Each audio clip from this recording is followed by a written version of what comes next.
Hey everyone, welcome. Thank you for joining today.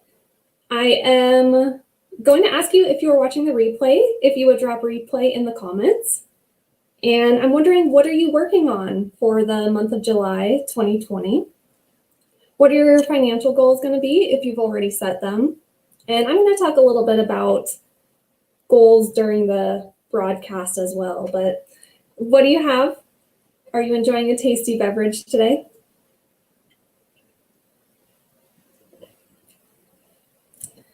Let's see. So I'm going to talk today about budgeting. I thought it would be a great time to talk about budgeting since we are just heading into July. I am going to share our actual spending for January through July, so the first 6 months of this year.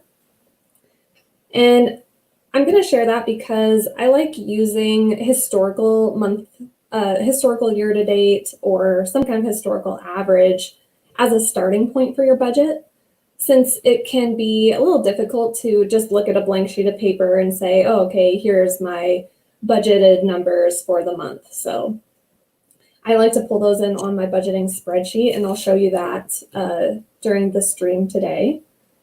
And we will do the 3 5-minute work sessions. So these will be silent work sessions. I'll have the timer running for you guys so that you can see how much longer there is. And you can work on whatever task you need to accomplish.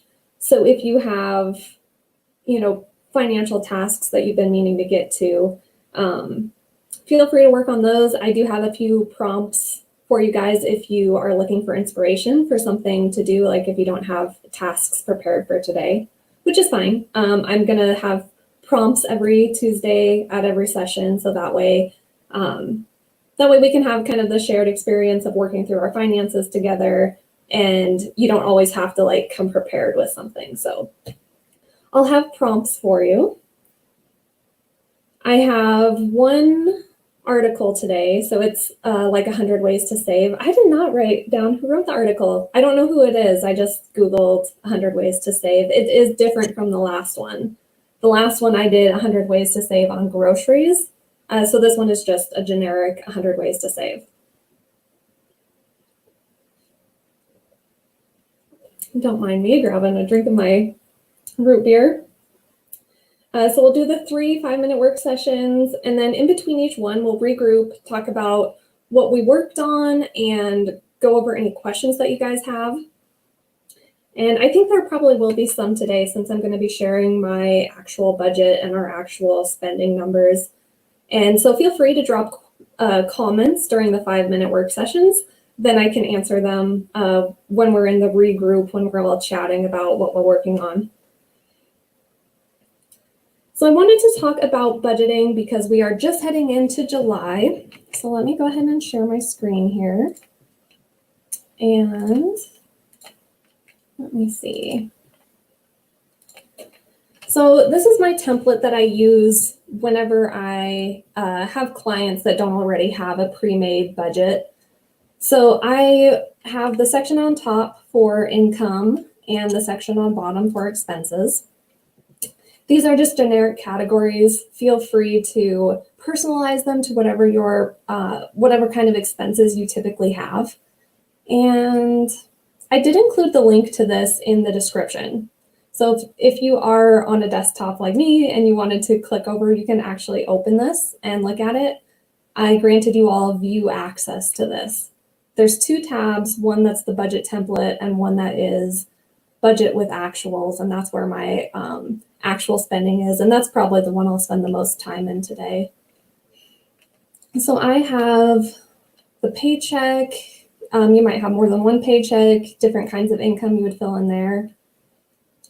For expenses, these are the categories that Mint uses, so those are the ones that I use. To make it easier, I recommend using whatever your bank, or if you have an aggregating app that you like to use, like EveryDollar, YNAB, or Mint.com. Those are the most common ones that I know of. So whatever categories you have, you can populate here. So generally, we want to make sure that every dollar is assigned a job. I know that's a Dave Ramsey expression, but making sure that we have a purpose for all of our money before it comes in. So that way we know what to do with the money. And it just helps you to make sure that no money kind of slips by. I know a lot of people will end up getting to the end of the month and then, realize that that the money is just kind of magically gone, even though they had planned to save a certain amount. So I think that helps with that. And then I have on here my actual spending. So this is, like I said, you could just go ahead through the budget template and fill in for each of these how much you think your July income and expenses will be. But I do like to do an analysis of actuals and then use those to pre-populate the budget and then just say, am I going to be spending more than usual, less than usual, the same, and then filling it in from there. So these are my actual, so we haven't made our income public, so that's why the income section is not filled in. But these are our actual expenses, January through June. And I just did this analysis today, so it's as of today, but it's the last day, so we're good.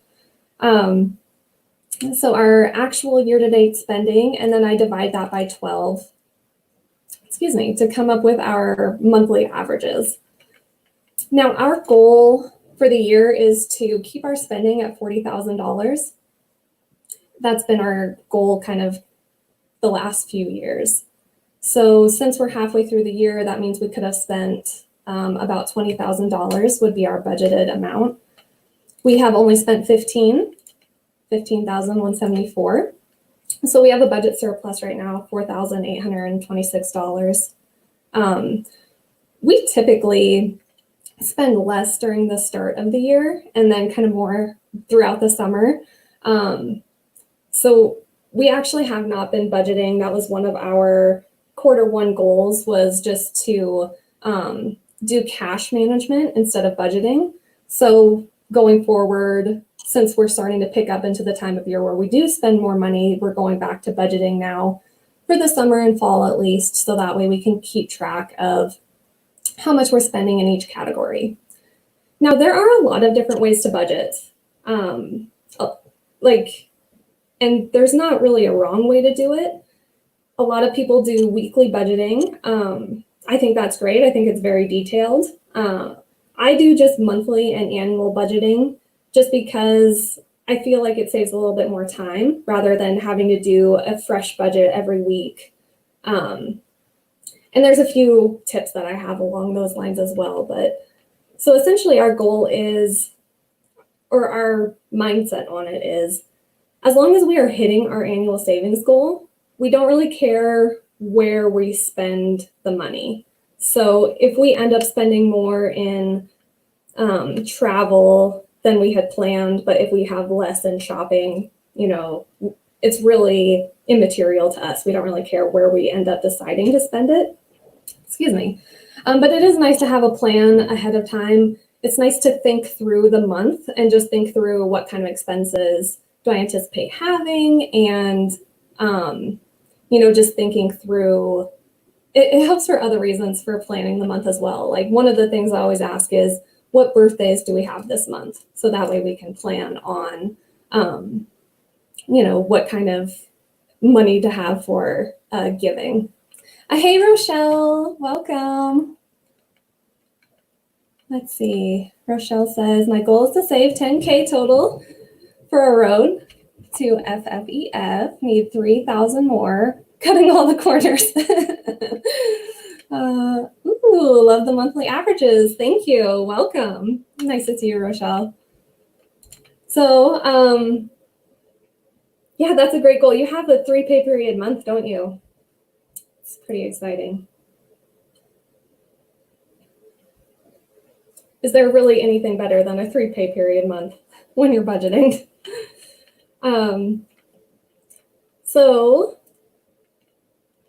So filling in the monthly averages, I use the last 6 months. You could use the last year. If you don't have the data going that far back, you could use simply the last month, just so that you have a rough idea of how much you have been spending on food and the other categories.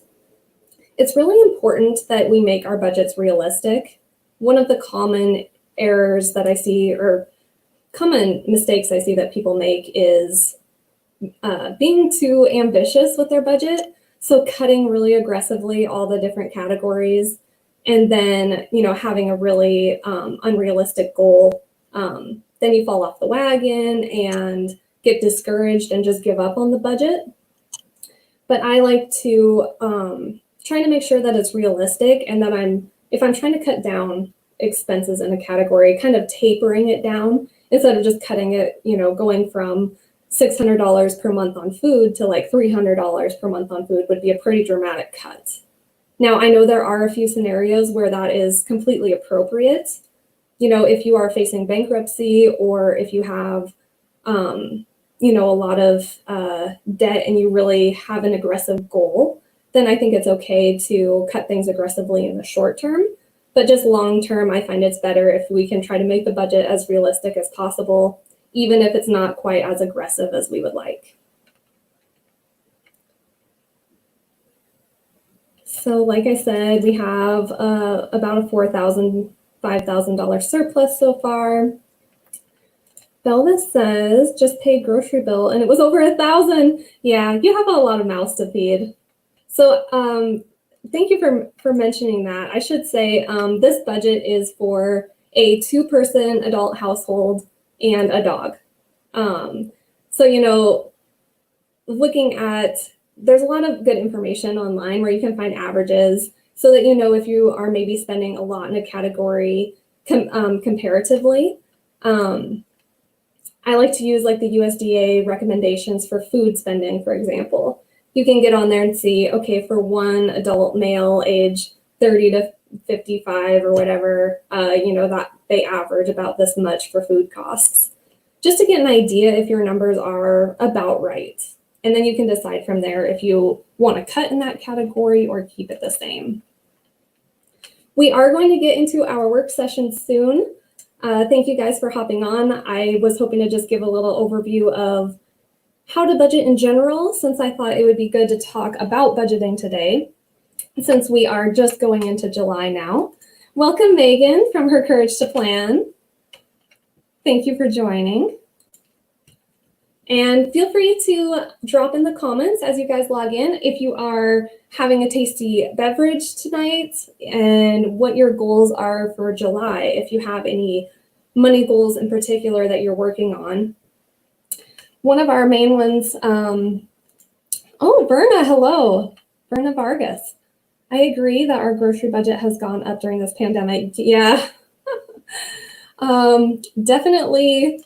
We are struggling with that one right now. And, we're fine with it because, like I said, right now we have a surplus for the year so far. But yeah, nothing else to do right now other than eating. So this is a higher end of the food budget for us. We did, like a year ago, we had gotten our food budget down to about $425 per month for the two of us. But have just kind of relaxed it since right now we're trying to support local restaurants. And so that costs a little bit more than before when we were trying really hard to stick to like one restaurant trip per month, for example. So thank you for sharing, Verna. That makes me feel less bad about it since, grocery budget was high. In fact, our last June, it was like almost $700. So that really pulled up this monthly average of $575. So thank you for that comment. I'm interested to hear, do you guys do this? Do you use kind of an average of where you have been running with your actual spending as a starting point for your next month's budget?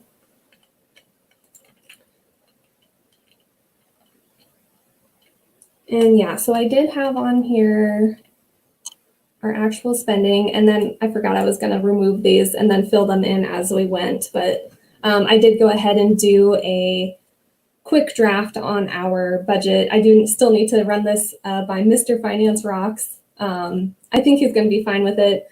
Like I said, since we have the surplus, we're being pretty relaxed about it right now. But Belva says, way less on entertainment and travel though.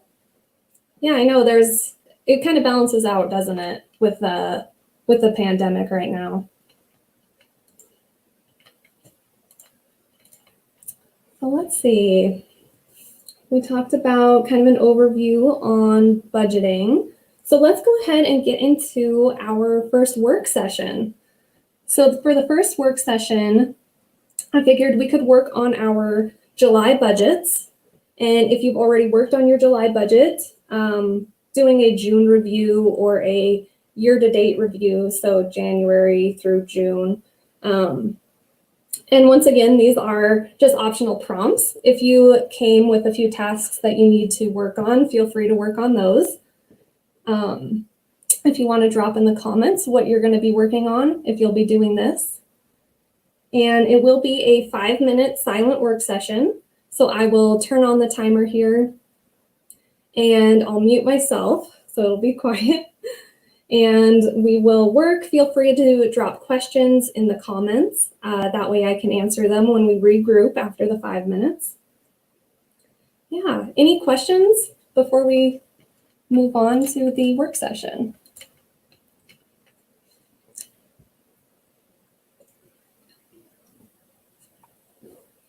Okay. Like I said, feel free to drop them if you have them in the comments, and I will talk to you in 5 minutes. Ready? 3, 2, 1, go.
Okay, and we're back. So Megan, you said working on side hustles.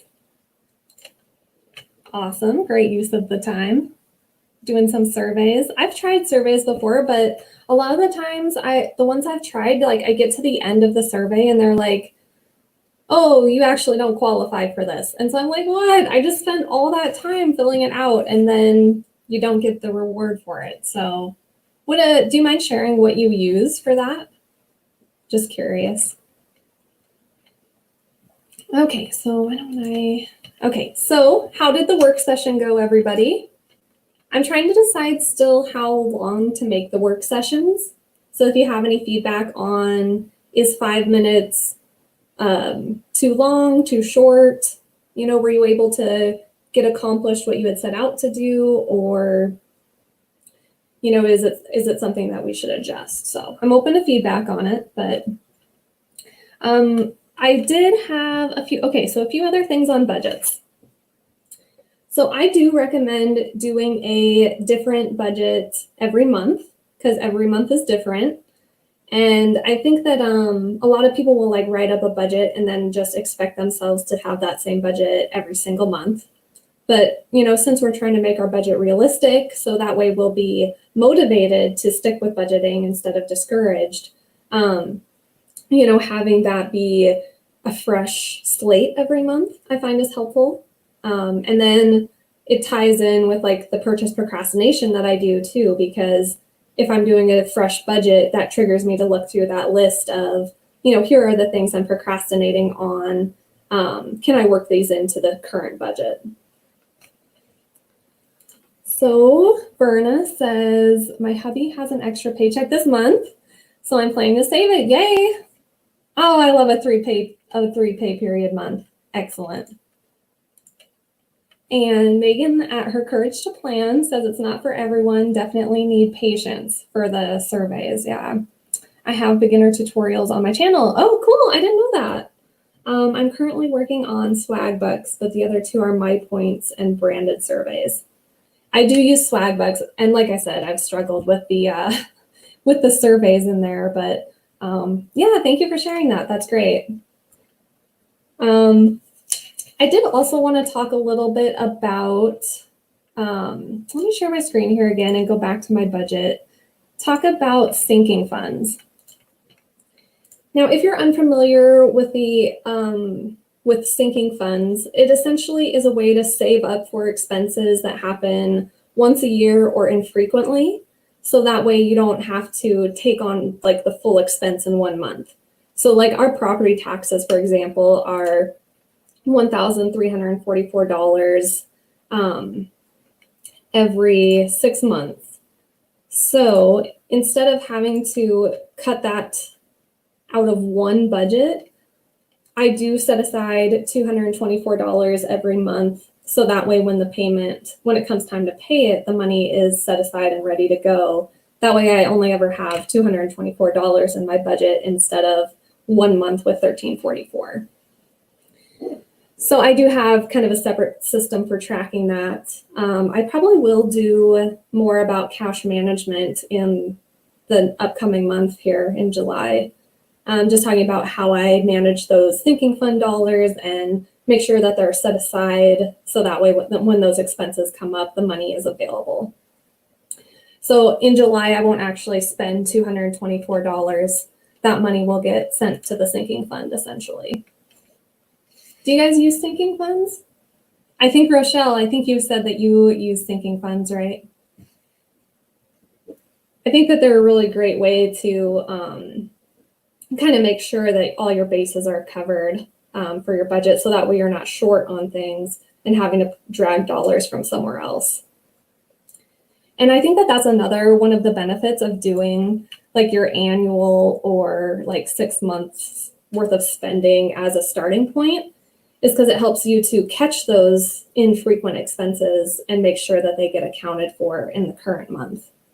So like if I hadn't pulled in my full expenses, I might have forgotten about property taxes, not done the $224 to savings, and then ended up having to do $1,344 in 1 month. Hopefully that makes sense. Okay, so let's see. Let's go ahead and move on to work session number 2 then. Verna says, yes, I have a sinking fund. Great. For car repairs, gifts, and vacation. Gifts is a really good one too. People spend a lot of money on Christmas and like the holidays. So making sure that you have that money saved up in the months before, very helpful. Vacations, great example. Car repairs, for sure. And if I show you guys my budget here. So transportation, so I probably should have used a year's worth instead of the 6 months because our transportation has been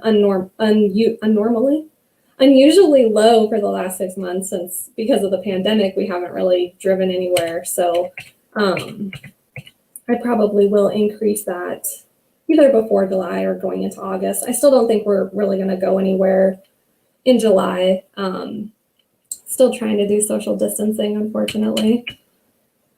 But yeah, having that annual number and breaking that down kind of helps account for those things that you need to save up for. So I'm a big proponent of that. So for work session 2, like I said, you can go ahead and work on whatever you had planned to work on. The prompt would be review your spending, so your actual spending or working on financial goals for July. So we have our $40,000 per year goal that we set, which kind of drives all of our monthly budgets, all of our annual spending. So if you guys don't have that kind of set up, and then I thought it'd be good to take a little time to work on that. And it doesn't have to be, spend X dollars per month. It could be, save 20% of our income every month or pay off X number of debt each month. And so having that goal then can drive, how much you have available to save each month. Megan says we have them, but we call them savings funds in our household. I struggle to remember sinking funds, the term. Like I usually have to write it down to remember it because it's just kind of a weird expression, but okay, let's get loaded up and ready to go for the second work session here. And if you're just hopping on, feel free to work on whatever you need to work on, or you can follow the prompt that I provided, which is reviewing your actual spending. It will be a 5-minute silent work session. At the end, we will regroup and say what we worked on, how it went. And this is the second of the 3 work sessions. So, okay, are you guys ready? Get moved on here. Okay. And 3, 2, 1, go.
Okay. All right, end of work session 2. How did it go? What did you work on? So Rochelle did say, yes, I love sinking funds. Awesome. I thought you did. Her courage to plan, Megan. We have them. Oh, I already read that one. Let me turn off the banner here. That's a little distracting. I worked a little bit on just general goal setting for July for that last session, but worked on, let's see.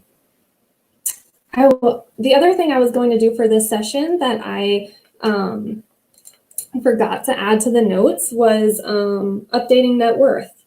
It's a great time of the month to update your net worth. You can do it really any day of the month. A lot of the times if I'm starting with a client mid-month, we'll just go ahead and just plug in all of their assets and liabilities on a net worth tracker. The nice thing about net worth is it's kind of just like a second in time, like what as of today are my assets and my liabilities. So really you can do it anytime. Oh gosh, sorry. Okay. Went to sit cross-legged and hit the table. So now would be a good time to update your net worth as well. So you could certainly do that for the third work session. Rochelle says, I'm budgeting my first paycheck for July. Awesome. So yeah, so you're doing bi-weekly budgeting. Yeah, so if you guys are unfamiliar with Rochelle's channel, you should check hers out. Doing the detailed budgeting. I really like how you do it. So you guys should check out her channel if you haven't already. Andrew, welcome. Setting up a few podcasts and topics for my next podcast. Great. Like I said, doing side hustle work, bringing in that side hustle income, that's a great use of time. So thank you for commenting and for joining. Okay, budget tip for this round is, let's see. Try to make sure that you are setting realistic budgets, because that can really get you off course. And then, let me see here. It really is okay to estimate the amounts on your budget. So if I go ahead and share my budget again here.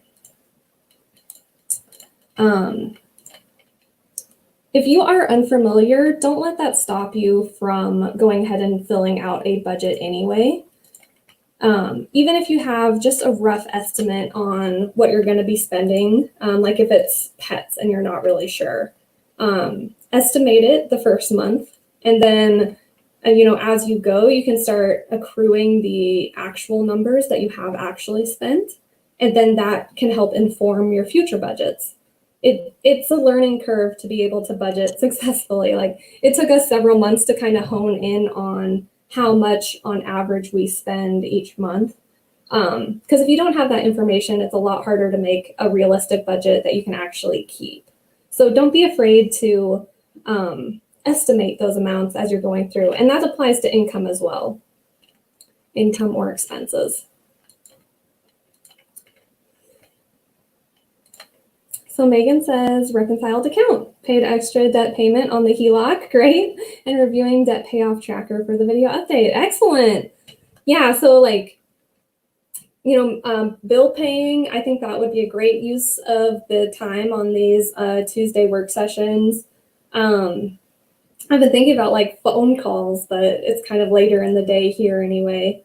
So it's not really ideal for making phone calls. Andrew says, is the actual your yearly total? Yes. So that is our year-to-date actual spending. I updated it as of today. And I was kind of saying at the beginning that we do an annual budget and we set annual goals. And then as long as we're hitting the number that we set at the beginning, then we don't really care where the money goes. So if we end up spending more in travel than we had originally thought, as long as we have less in like transportation or whatever. So we give ourselves the freedom to do that. We do make more than 40, but we don't publish our income. We haven't made that public. So any amount that we're over, like right now, we have budget surplus for the year of $4,826 since we're halfway through the year. So we could have spent up to $20,000. We've only spent $15,000. So we have a budget surplus right now. But as long as we're hitting that 3,333 per month of spending and saving and investing the rest of it, then essentially, we're happy with that. So that's just how we structure it. There's a lot of different ways to set up your goals for your budget. Actual spending column, yeah. So actual spending is our year to date, and then I just divided that by 6 to get our monthly average amount. Good question, thank you.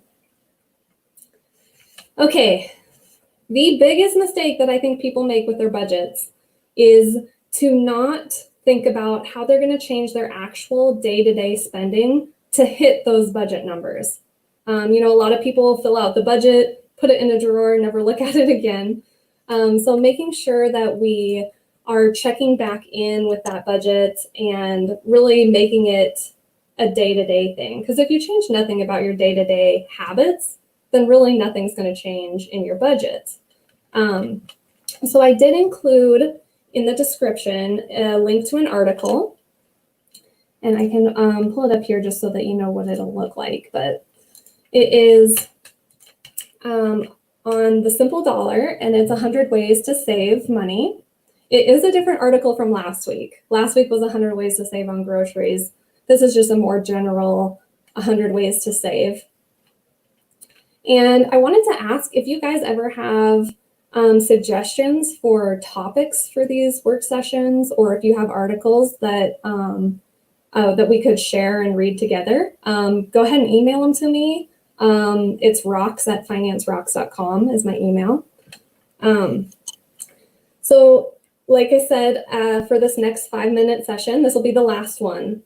It'll be the last of the 3 5-minute sessions. You can go ahead and work on whatever you brought to work on, or you can read through this article. If you are on mobile, I realize it's probably a little harder to click through to an article and keep the video active for the timer. So I thought you could also just brainstorm some ways to things that you could cut from your budget. Any questions on that? What do you guys plan to work on for the third one? Rochelle says, so true, Rox. Thank you. Everyday spending is so important to capture. Yes. People are always surprised. Clients are always surprised when we pull up their actual spending and look through it, especially after a couple of months, because I don't know if there's an actual term for this, but I've noticed that it's like, I've been calling it like outlier syndrome, where each month, the person will say, oh, this was just an odd month. It was just an outlier. It was just difficult for these particular reasons. But then after a few months, we can look at it and say, well, is that really true? Because every month has been about that same amount. And I think it must just be like kind of a human psychology thing where, maybe we just forget about those past times where, we had spent more on things. So kind of looking at it longer term, I think is really helpful. So thank you for that comment, Rochelle. I agree. Verna says, I will check out the Simple Dollar website. Yeah, and I don't know who they are. I just found that article on Google, but I think I have heard of them before. I think they're a pretty common personal finance site. Okay, let's get geared up for the final work session here. Go ahead and share my screen again. We'll go ahead and do another 5-minute one, and then I'd really like to hear from you guys if you think 5 minutes is good, if we want to keep doing 5 minutes next time. I'm open to options. So, okay, 5-minute work session. Comment if you have questions, work on whatever you're going to work on, and the article is linked below if you'd like to read the article. All right, thanks everyone. 3, 2, 1, go.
Okay.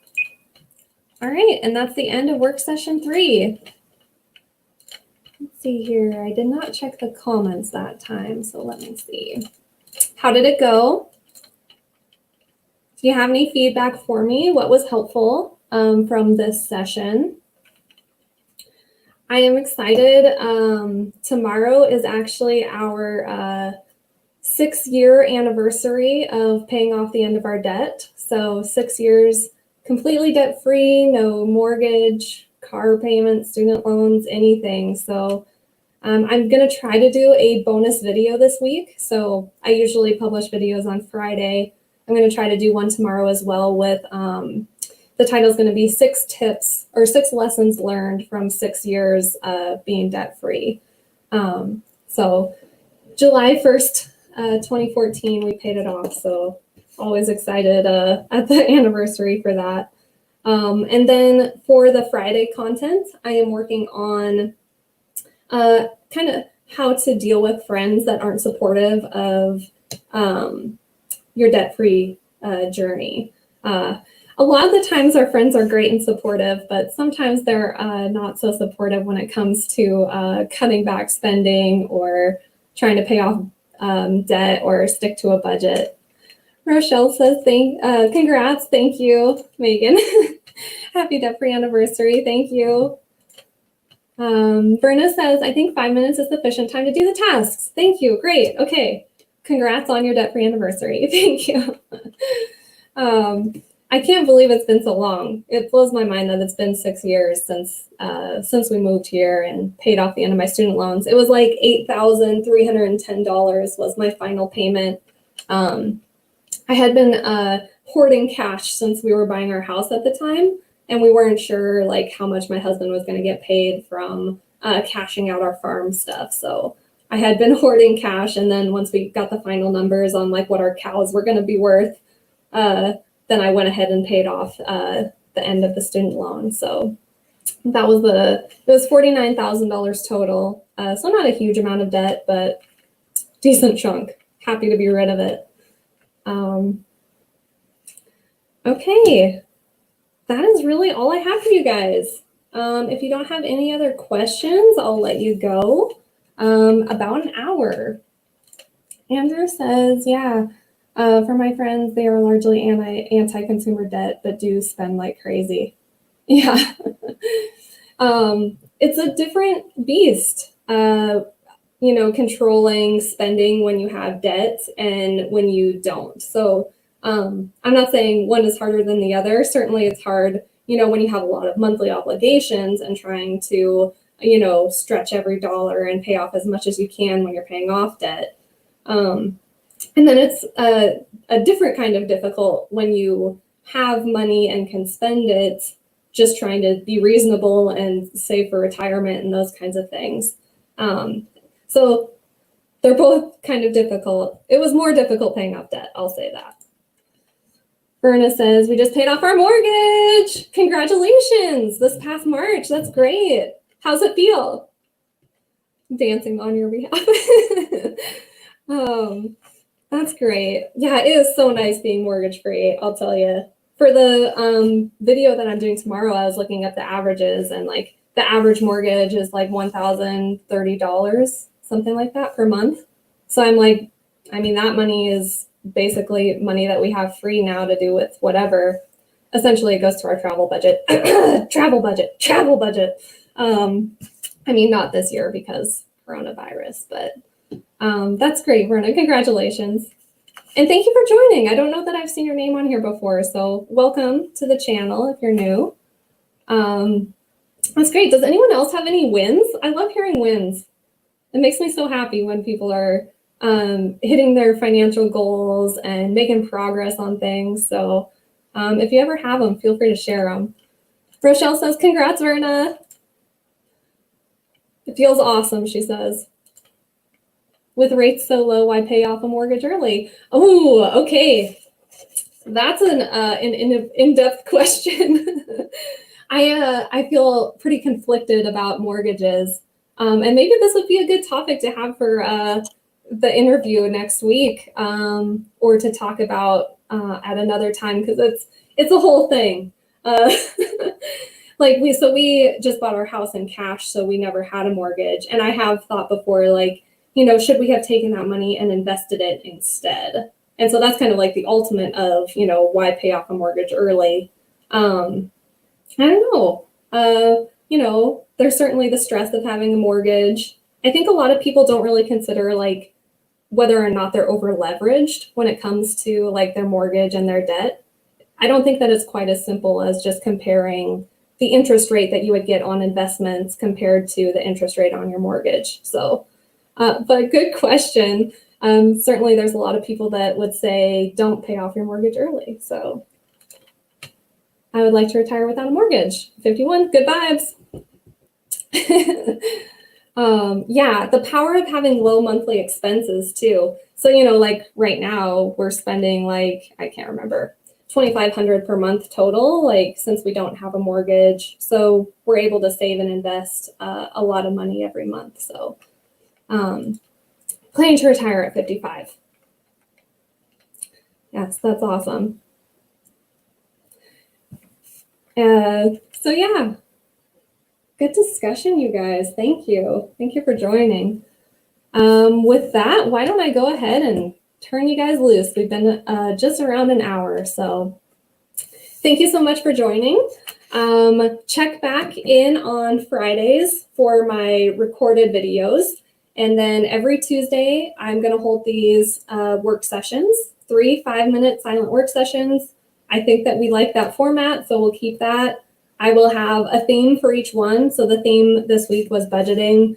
If you guys have particular themes that you'd like to see, let me know. We could certainly do mortgages at one point, would be a good topic for one.